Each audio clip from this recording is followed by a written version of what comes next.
déjà, effectivement, le Rhône, il débouche en Camargue. Donc, il débouche à Fos-sur-Mer. Hein. Donc, il débouche pas à Marseille, il débouche à Fos-sur-Mer. On a vraiment l'impression qu'un automoteur fluvial qui arrive dans les eaux du port de Fos, il a un aspect dérangeant, en fait.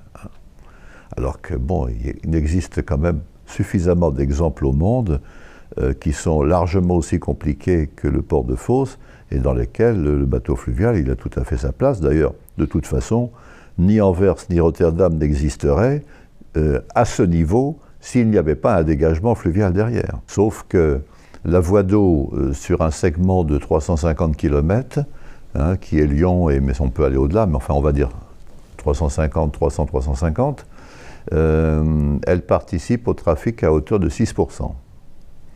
Le même port qui peut être Anvers, qui peut être Rotterdam, participe au trafic à hauteur de 35%, 6 fois.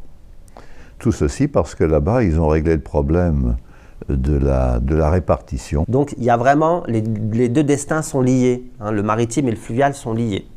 Et je pense qu'il y a moyen de trouver des solutions, quitte à réglementer, quitte à imposer des choses de temps en temps, si on veut réellement que les choses s'améliorent en matière de production de gaz à effet de serre, de report modal, etc., il faut peut-être un peu taper du poing sur la table et dire, ben voilà, stop, on siffle la fin de la partie. Et aujourd'hui, voilà, il y a des obligations de part modal fluvial, il y a des obligations de délai de traitement des bateaux, rien n'interdit de réglementer. Si on ne cherche pas à faire autrement, je veux dire par là qu'on régresse, hein, d'une manière ou d'une autre.